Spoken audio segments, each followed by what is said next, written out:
ada sahabat kita dia menafikan serangan buaya daripada spesies buaya julung ni lah.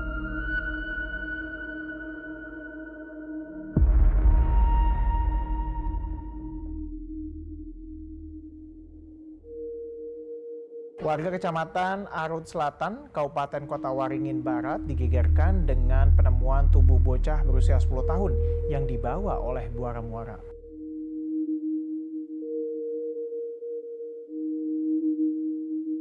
Sebelumnya izin kami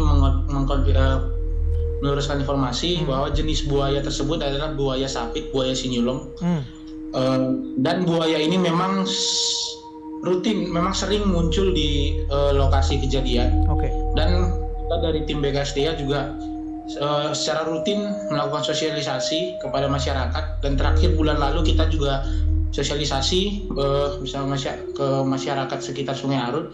Dan memang baru pertama kali ini kejadian ada buaya yang menyerang masyarakat. So dekat saya ni ada satu artikel ataupun laporan pada 23 Januari 2009 lah, di mana telah terjadi satu serangan buaya di Kalimantan di sekitar Pondok Ambung, Kalimantan lah.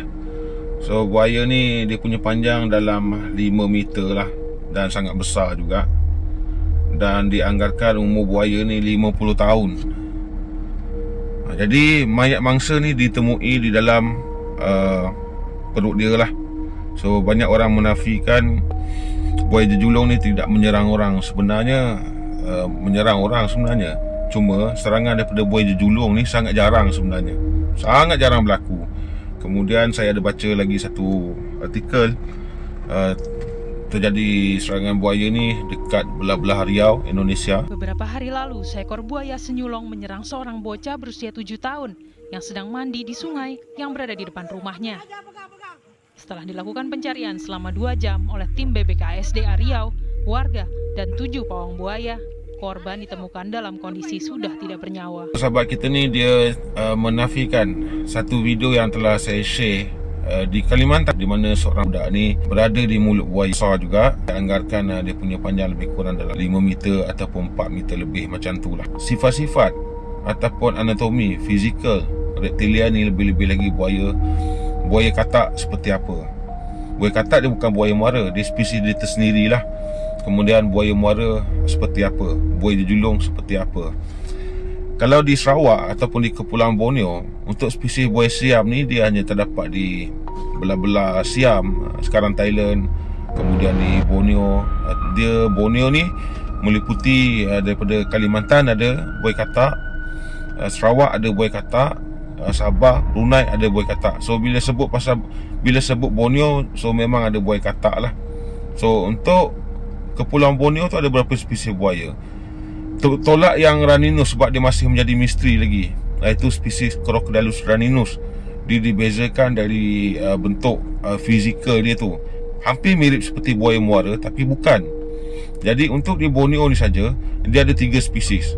Semenanjung saya tak pasti ada tak kajian dijalankan untuk spesies buaya siam. Sedangkan siam ni dekat dengan Kelantan, pantai timur lah senang cerita kan.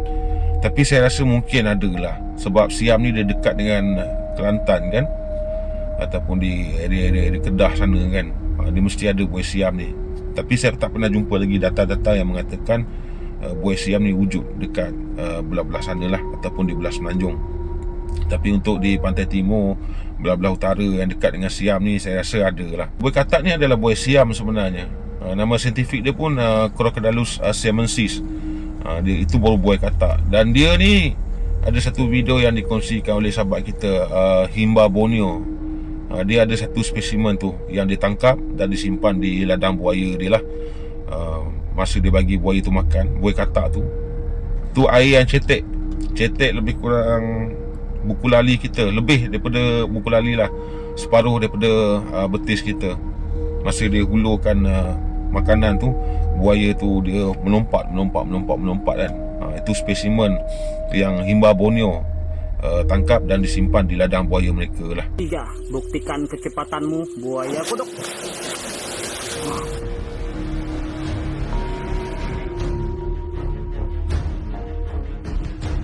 Di Sarawak ni ada 3 spesies. Ada 3 spesies. Thomis lisgli, buaya jejulung tadi tu. Kemudian Crocodylus porosus, buaya muara. Kemudian yang ketiga Crocodylus siamensis, iaitu buaya siam ataupun buaya katak. So adakah buaya jejulung ni berbahaya kepada kita? Berbahaya, tapi kalau kita nak tengok kes serangan dia pun sangat sedikit sebenarnya. Pada tahun 2022 di Sarawak, Seri Aman, di Sungai Batang Lupa, di kawasan perkampungan masyarakat suku Enik ni, di kawasan pedalaman yang ada sungai-sungai, air dia yang hitam-hitam tu, air hitam tu, di mana telah berlaku satu serangan.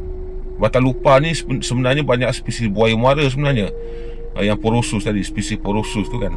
Tapi yang kali ni 2 serangan terjadi disebabkan diserang oleh buaya jejulung.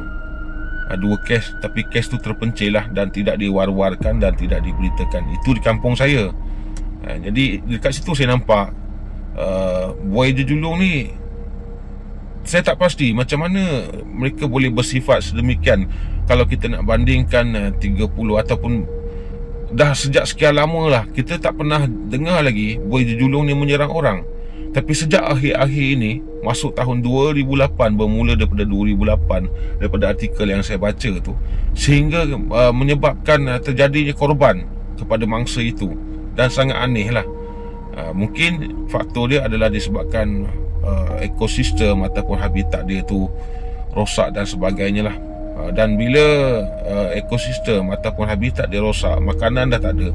So apa dia punya option dia? Ini saya punya teori kenapa dia menyerang lah. Mungkin disebabkan di tempat itu tidak ada makanan, maka option dia ataupun pilihan dia, dia menyerang manusia lah. Sebab buaya jejulung ni, dia punya diet, dia seperti mana buaya-buaya lain lah. Kalau dia masih anak ni, dia makan Crustaceae, kemudian dia makan amfibi, dia makan serangga, dia makan anak ikan yang boleh dia makan lah. Itu diet dia ketika dia kecil. Tapi semakin dia membesar, semakin besarlah makanan dia. Tambah-tambah buaya jejulung jantan pula, dia punya, memang kita tengok dia tirus, tapi kalau kita tengok dia punya mulut tu, bagi yang jantan boleh dikatakan hampir lebar juga. Jadi disebabkan itulah dia dipanggil sebagai false gharial. Dia tak seperti buaya jejulung yang ada dekat India tu. Itu kecil mulut dia. Berbeza dengan buaya Malayan gharial lah. Itu pun dipanggil juga panggilan untuk buaya jejulung ni, Malayan gharial, false gharial, ataupun buaya jejulung, senyulung dan sebagainya. Jadi sebab itulah dia dipanggil sebagai false gharial. False tu apa? False tu buaya palsu lah kan. Jadi kalau orang bertanya, adakah buaya jejulung ni, walaupun kita jarang mendengar serangan daripada buaya jejulung ni, adakah buaya jejulung ni berbahaya kepada manusia? Berbahaya. Orang yang ada dengan saya ni kan, nampak tu, dia punya saiz dia. Kalau yang jantan, mungkin lah dia akan menyerang kan. Tengok mulut dia, nak kata tirus tapi lebar juga. Memang dia tirus, berbeza dengan anatomi buaya muara lah, daripada spesies porosus. Bawah ni ada lagi ni, nampak tu. Itu pentingnya kalau boleh kita identify buaya lah, supaya kita tak salah identify. Saya memang suka share benda-benda macam ni lah, tapi itu terpulang pada masing-masing lah. Dia punya teori macam mana. Kadang-kadang kita punya teori ni kadang-kadang mengarut.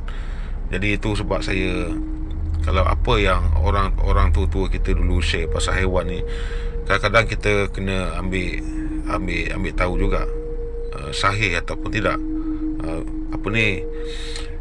Relate tak dengan apa yang orang tua cakap dulu kan. Tapi kita tak boleh salahkan dia. Dulu mana ada internet dia nak baca.